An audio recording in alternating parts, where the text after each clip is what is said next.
Hello everyone, I'm back. I'm back vlogging again, I think. And kumusta na kayo guys? Ito ako, nagbibisi-bisihan, cutting all the flowers kasi winter is coming. So need na talaga siyang i-cut. Katulad niyan, medyo malamig na, naka-coat na ako. Pero maganda sa labas mag-work kasi sunny, kahit mahangin, windy siya. Hindi siya masyadong malamig. Not really cold, but it's nice to work outside. Ito, tinatanggal ko na talaga siya lahat para next summer, maganda yung tubo ng halaman ko. Next summer, maganda yung grow niya. Mas maraming bulaklak. Ginagawa ko to every year. Like every winter. Before winter, ginagawa ko na siya. Kasi kapag may mga snow na, mahirapan na ako mag-cut ng mga dahon, ng mga medyo matataas. Kasi marami ng snow. Kaya, yan. Start ko na siyang i-cut-cut lahat. Nag-enjoy naman ako i-cut. Kasi hindi siya masyadong malamig. Kasi pag winter na, tamad na ako sa labas, maglabas-labas. So, lazy day na kapag winter, dito na lang sa loob ng bahay. So, may mga halaman pa rin naman ako sa loob ng bahay. I still have plants inside the house. Indoor plants. But in the summer, nilalagay ko sila sa labas para maarawan, mainitan. The indoor plants, they need sun too. That's why they have to put outside in the summer. So, kaya ito, dito muna ako sa labas. Pasensyahan nyo na yung aking boses. Hindi ako magaling mag-voice recorder. Kaya, ito, enjoy lang guys pag habang walang ginagawa. Habang maganda pa yung weather sa labas. Kaya, ito, hakutin ko na siya. So, iikutin ko yung buong yard, paikot ng bahay para lahat matapos na. Maganda naman yung araw ngayon kasi sunny. Enjoy. Tapos nakikita niyo yung bahay ng mga chicken ko. Mamaya lalabas na yan sila. They get out at the chicken house like around 5 p.m. So, pinapalabas ko sila around 5 p.m. Tapos, pumapasok sila sa bahay nila around mga 8 p.m. So, para nag-i-enjoy sila sa labas kain-kain ng mga damo. Yeah, my chickens eat grass too. So, they love it and they're playing outside. So, yan. Nandito na ako sa kabilang side. Tinatanggal ko na yung mga lalaki. Binubunot ko na yung mga annual plants, annual flowers namin. So, yung annual flowers namin, ano yan, from the seeds. Hindi na ako bumibili ng mga halaman kasi expensive. I don't buy annual flowers because it's expensive. So, ang ginagawa ko, I buy seeds in Amazons and then I put on the dirt. Nilalagay ko lang siya sa lupa. Tapos, tubo na lang siya for like 2 weeks. So, after 2 weeks, pwede ko na siyang itanim sa labas kapag good weather na. Usually, tinatanim ko yung mga bulaklak ko at saka mga gulay ko, mga vegetable, flowers and vegetable. I put outside like around like May, end of the May. So, tinatanim ko na yan sila para, hindi ko siya tinatanim ng medyo malamig pa kasi baka siya mamatay. So, much better na itanim mo siya mga around like May, April, something like that, para maganda na yung tubo niya. Mas mabilis na siyang tumubo kasi mainit na siya. So, syempre, dito sa US, dito sa Amerika, may winter, may summer, may fall. So, my favorite is summer.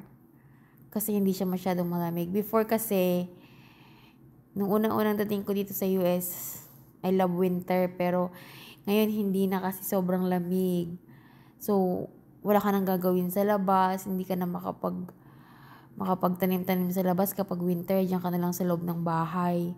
Kaya, nakakainip. So, ito, pag winter, dito lang ako sa loob ng bahay.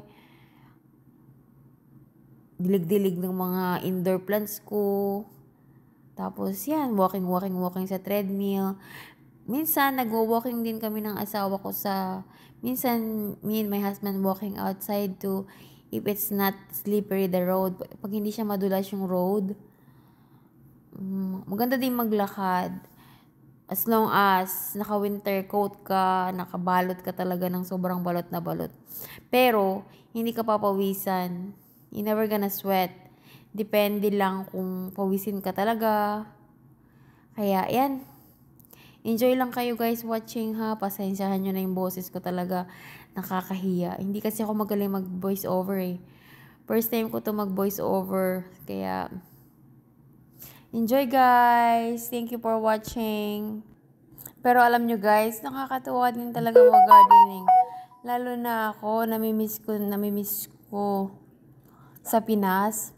Kasi mainit dun siya palagi. So, every year may mga bulaklak dun palagi. Katulad dyan sa atin sa Pinas. Dito kasi sa US, summer lang talaga makikita mo yung mga bulaklak. Ang gaganda nila. So, 3 months to 4 months mo lang na makikita na ang ganda ng mga halaman mo, ng mga flowers mo. Tas after 3 to 4 months, wala na. Mamamatay na sila, bubunutin mo na naman sila. Tas pagdating naman ng summer, magtatanim ka na naman ng seeds. Tapos mag-iintay ka na naman ulit na lumaki, tas itanim, tas yun, magbubulak na naman sila uli. Pero yung ibang mga halaman dyan, yung ibang mga puno, namamatay lang yung dahon nila, pero hindi namamatay yung ugat. So, pag summer na, tumutubo na uli sila, tumutubo na yung mga dahon nila. Yung mga annual lang, yun ang hindi bumabalik. Pero, yung mga iba, bumabalik yan dyan. Yung mga kinakat ko, like kinakat ko yan, katulad yung kinakat ko ngayon, yung mga dahon niya, bumabalik yan sila. Pero pag yung binubunot ko siya, hindi siya bumabalik. So, yun lang. Kaya, usually kasi, kaya hindi ako bumibili ng mga bulaklak like annual. Kasi ilang months lang siya, mamamatay na rin siya.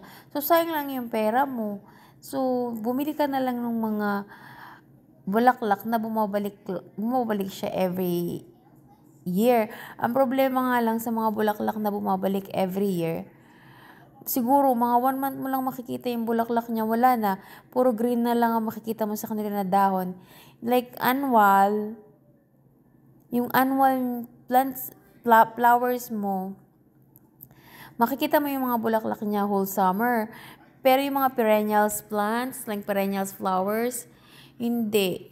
Hindi siya magbubulaklak for a whole summer. Magbubulaklak lang siya one time. And then after that, wala na. Hindi mo na makikita lang yung bulaklak niya. So, kaya maganda pa rin kahit papaano yung meron kang annual na plants, na flowers, na bulaklak. Kasi, makikita mo, maganda pa rin yung paligid mo. Kahit mga couple months lang, mga 2 months to 3 months lang. So, na ini-enjoy ko din. Kaya ang ginagawa ko, bumibili na lang talaga ako ng seeds para hindi ako bumili ng mahal na halaman. Usually kasi dito yung mga halaman, magbabayad ka ng $15. So, I think yung $15 sa atin sa Pilipinas, nasa 1,500 pesos na. So, pag bumili ako ng seeds, magkano lang babayaran ko? $1 to $2. So, 100 pesos lang yun. So, siguro mga 200 seeds na yun. Marami na akong maitatanim, di ba? Kaya, mas mabuti talaga na bibili ka na lang ng seeds. Tapos, syempre, bumubulaklak naman yung mga annual mo. Kapag bumulaklak sila, antayin mo matuyo yung mga bulaklak nila. Kuhanin mo yung seeds niya para hindi ka nabibili. So, ganun lang ang ginagawa ko para matipid ako. Kasi, hindi naman kasi, mahal kasi ang bilihin dito sa US. Hindi porket nasa US ka, lahat bibilhin mo. Dito, kailangan mo magtrabaho para makabili ka ng gusto mo. Makabili ka ng ano. Kasi mahirap talaga yung buhay dito. Akala siguro ng iba masarap ang buhay sa Amerika. Hindi. Mas masarap pa rin sa Pilipinas. Kasi dyan, sa atin, kahit hindi tayo maraming pera, yung nakakapagtanim tayo ng mga gulay, Dito, nakakapagtanim ako ng mga gulay, pero ilang months lang, mga 2 months to 3 months lang. After nun, wala na. Hindi ka na makakatikim na fresh na gulay, katulad yan sa atin, like mga sitaw. Yun. Kaya, pag summer, kaya ginagawa ko talaga, nagtatanim talaga. Bago mag-summer, mga April or June, or mga ganun, basta March or April, nagtatanim na ako niya ng mga gulay-gulay ko sa basement namin para itatanim ko na siya pagdating ng summer. Kaya, nag-i-enjoy ako pag summer kasi may mga fresh prutas ako, may mga may apple, meron akong sitaw, kalabasa, mga ganun. Kaya, yun. Ganun lang ginagawa ko. Tapos minsan, kapag may natira akong mga gulay, bago mag-winter, pino-frozen ko siya para kapag gusto kong kumain ng gulay, i-defrost ko na lang siya. Kaya yun. Kaya enjoy lang ang buhay, guys. Ito, balik vlogger na naman ako. Kaya guys, thank you sa mga panonood nyo ng mga video ko, hindi man maganda. Salamat pa rin sa mga nanonood. Thank you everyone. God bless. Makikita nyo dyan guys, yung dinadrive ko. 4-wheeler yan guys.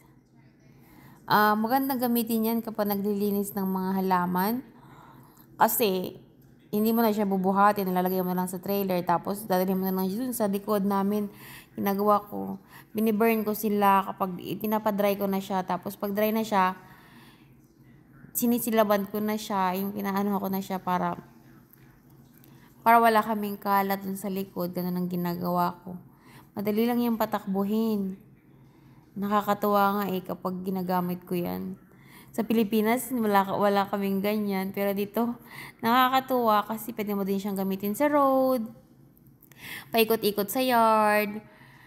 Nakaka-enjoy din. Pero kapag winter, hindi mo na siya pwedeng i-drive. Pwede mo pa rin siyang i-drive, kaso lang malamig.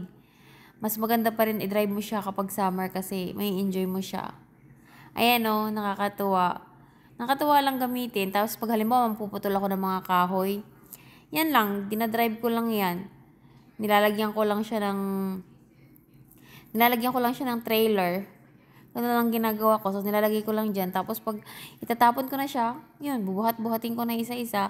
At least may trailer. Maganda siyang gamitin.